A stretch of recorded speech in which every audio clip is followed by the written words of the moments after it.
Hey everyone, and welcome to Canine Dog Talk. We all adore our dogs, right? I mean, that's not even a question. But here's a tough thought. What if some of the ways we show that love are actually coming across to our dogs as confusion, or fear, or even rejection? Today, we're getting into something really, really important: the quiet, unintentional mistakes that might just be breaking your best friend's heart. All right, let's just start with a number that's, well, it's pretty hard to swallow. Almost 2.9 million dogs end up in U.S. shelters every single year. That's a heartbreaking statistic. And, while there are a lot of reasons for it, so much of it boils down to a breakdown in communication. This isn't about bad people, it's about a fundamental misunderstanding between two species just trying to love each other the best they can. And that really gets to the heart of what we're talking about today. We give them the best treats, we buy them all the squeaky toys, we let them sleep on the bed. But are we, in ways we don't even see, unintentionally breaking their heart? We're about to uncover some common mistakes that, from your dog's point of view, might feel a whole lot like a lack of love.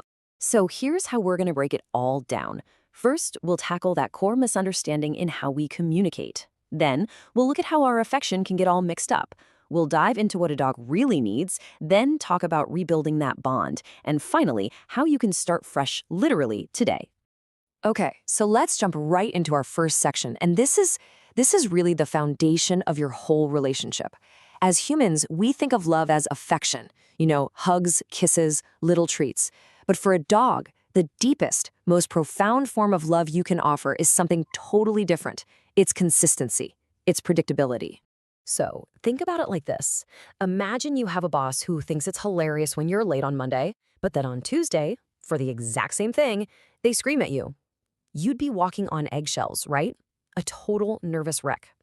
That is exactly the kind of whiplash our dogs feel when we let them on the couch one day and then yell at them for it the next.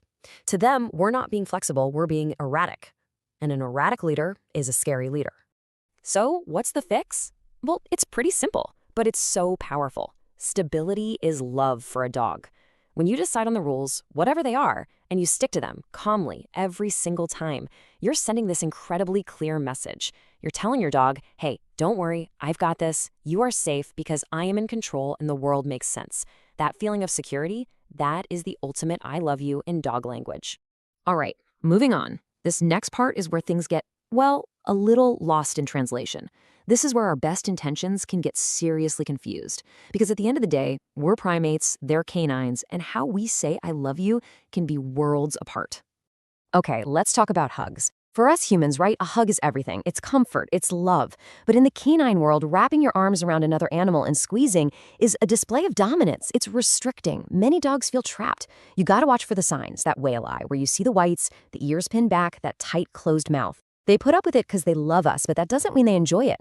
We have to love them enough to learn their language. And on the flip side, what happens when they try to show us some love? Licking, it's just what dogs do. It's how they say, I respect you. It's how they groom their family. So when they offer us a lick and we pull back and say, ew, gross, they don't get it. All they know is that their kiss, their offering of affection, was just rejected. So what do?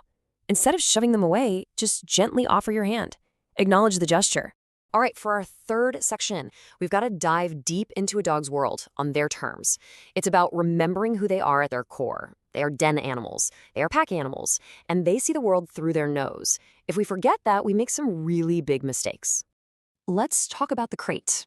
And oh man, this is where we can do some serious damage without even realizing it.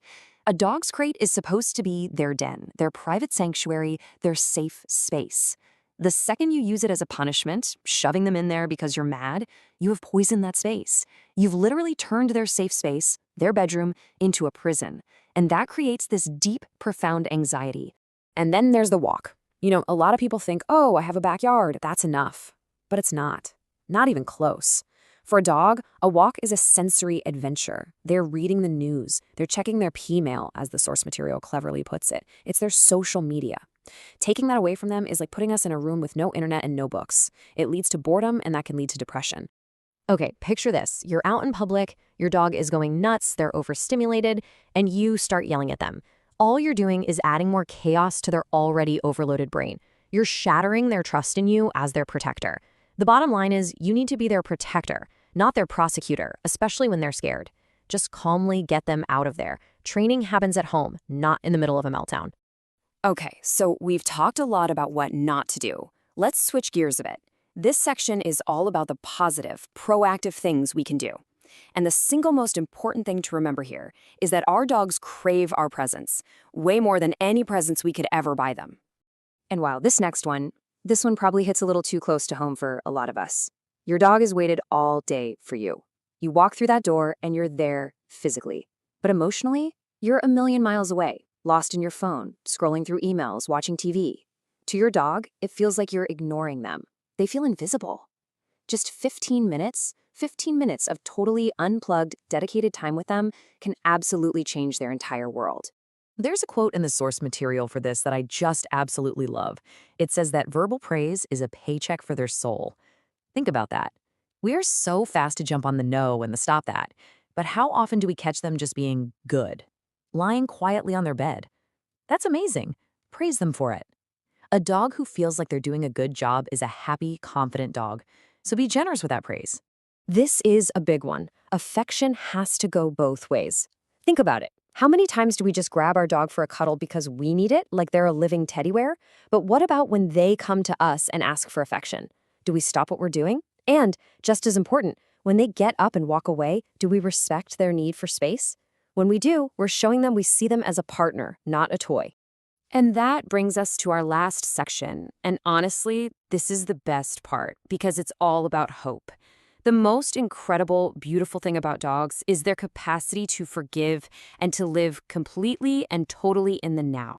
So look, if you've been listening and thinking, oh no, I do that, please don't beat yourself up. Guilt doesn't help anyone, especially not your dog. Your dog is not holding a grudge about what you did yesterday or even 5 minutes ago. They live right here, in this moment, which means you have the power to make a change right now.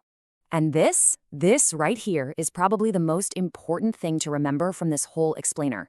Your dog does not need you to be a perfect world-class dog trainer. They don't need you to be perfect at all. They just need you. They need you to try and understand them, to be their safe place, to be their leader. Your effort is everything to them. So, I want to leave you with a challenge. What is one small change you are going to make for them today? Are you going to put the phone away for 15 minutes tonight? Are you going to be more consistent about the couch rule? Are you going to offer a nice chest scratch instead of a big tight hug?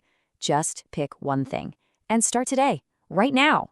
Hey, if this helped you see your dog in a new light, it would mean the world to us if you'd like this explainer and subscribe to Canine Dog Talk for more insights like this. And you know what?